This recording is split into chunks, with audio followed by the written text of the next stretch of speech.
I've been making rods for 30 years now, but at the time when I had an opportunity to buy the Thomas shop in 1999, I'd been making rods for over 10 years at that point, and especially in this area in Maine, Thomas rods are kind of synonymous with bamboo rods, and so that's what I grew up trying to emulate, I guess you'd say, when I was learning how to make rods.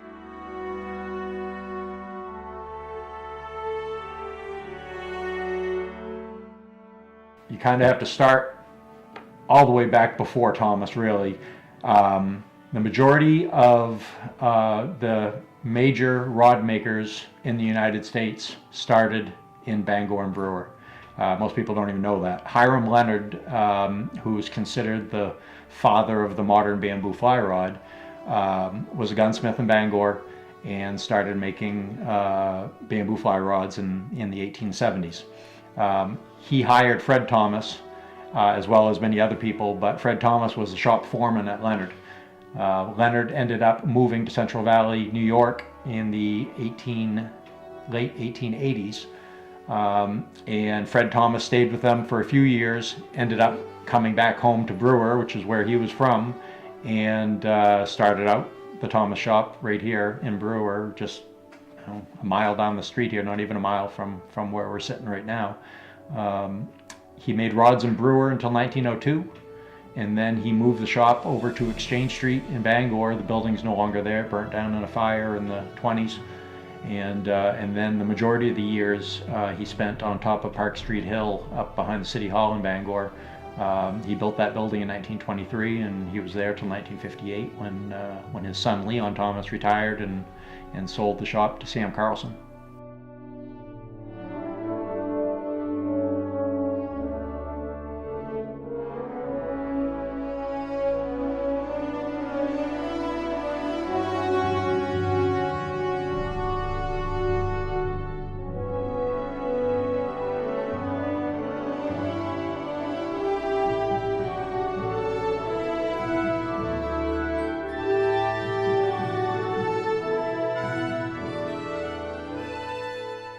When bamboo started being introduced, bamboo is a very, very strong, it's a grass actually, but it has the tensile strength of mild steel, even though it's a natural product. And Hiram Leonard was the one who designed the 6-strip bamboo fly rod. But they're essentially 6 pieces of bamboo all glued together. If you were to cut one in half, it'll look like a little pie with 6 60-degree triangles.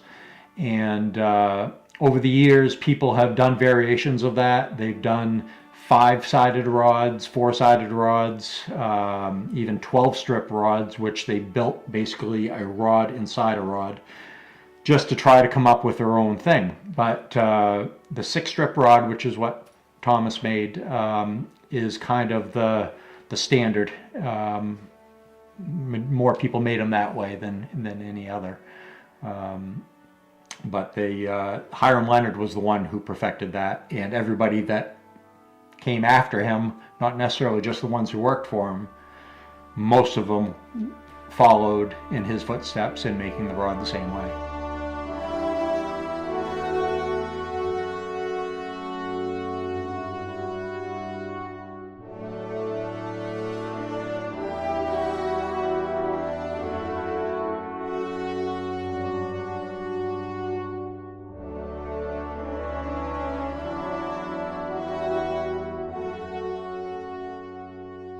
I've always liked the old version of things. I like old cars and wooden canoes and old fly rods. And you know, people ask me all the time, are they better than a graphite rod? And nope, they're not. They're both designed to catch fish, and they both will, and they do it a little differently. They definitely have a different feel to them. But if you like the tradition, of course, you know, the old tradition of, if you look back on fly fishing, started out this way, and people that like to try to get back to the old way of doing things, like fly fishing in general, there's definitely a feel to casting a bamboo fly rod that you don't get with modern technology.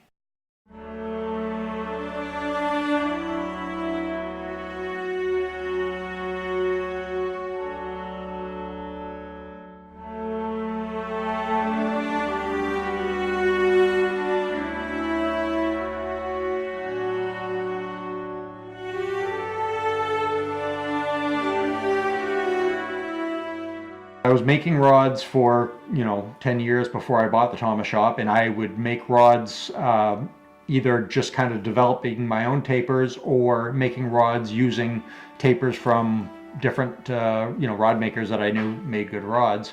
But when I bought the Thomas shop, what I wanted to do was not sell reproduction rods, but to try to reopen the shop and continue as if they had never closed. So everything that I do, I try to do with as much accuracy as I can to make the same rod they were making in 1958 when they closed the shop. I use very much the same glues, same silks, same varnish, the same the materials. Of course, a lot of the materials I'm using are the original materials with the bamboo, but I use those same tapers. A finished rod looks very much like the same rods in the aesthetics of them, the signature wraps and things like that. So that's what I'm trying to do. I want people to pick this rod up and go, and see it and say, oh, it's a Thomas. That's cool. Yeah.